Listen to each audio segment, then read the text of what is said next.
L'homme a un esprit, une âme et un corps. L'esprit est le siège du sentiment de Dieu. L'âme, le siège du sentiment de soi. Et le corps, celui du sentiment du monde. Dieu demeure dans l'esprit du croyant. Le moi, la personnalité dans l'âme, et l'essence dans le corps. La distinction à faire entre l'âme et l'esprit est de la plus grande importance, puisque lorsqu'elle est ignorée, le diable peut séduire et entraîner à l'erreur même les enfants de Dieu.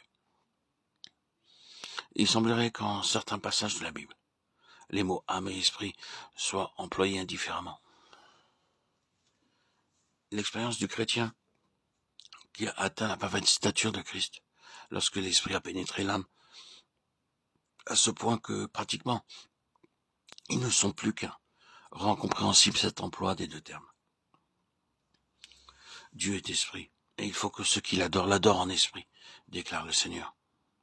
Tout homme a un esprit, bien que celui-ci soit séparé de Dieu depuis la chute.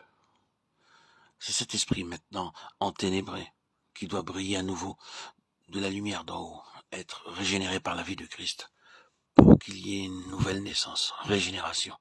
Jean 3:3. La chute étant intervenue, il ne peut y avoir d'étincelle divine en l'homme. L'esprit est bien toujours là, mais affaissé, déchu et dans les ténèbres, de sorte qu'il doit être régénéré, naître de nouveau. Nous sommes ici au cœur même du sujet où l'erreur a des conséquences et des répercussions éternelles.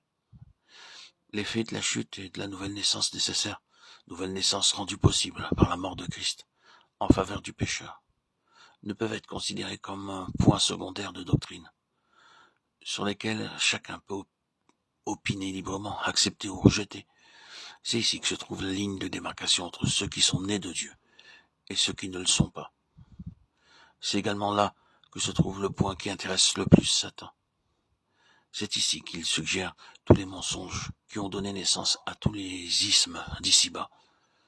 L'âme est le siège du sentiment de soi, de la personnalité. Elle comprend toutes les facultés intellectuelles et morales. La pensée, la volonté, les sentiments, le libre arbitre. Au moment de la chute, ce fut l'âme, le moi d'Adam qui fut en jeu. Ce moi se soumettrait-il à l'esprit et par lui à la volonté de Dieu, ou bien céderait-il aux sollicitations du visible? En se refusant de suivre la loi de l'esprit, l'âme devint l'esclave du corps. Et c'est parce que l'âme était tombée sous la puissance de la chair que Dieu déclara au sujet de l'homme, peu de temps avant d'envoyer les eaux du déluge, il n'est que chair.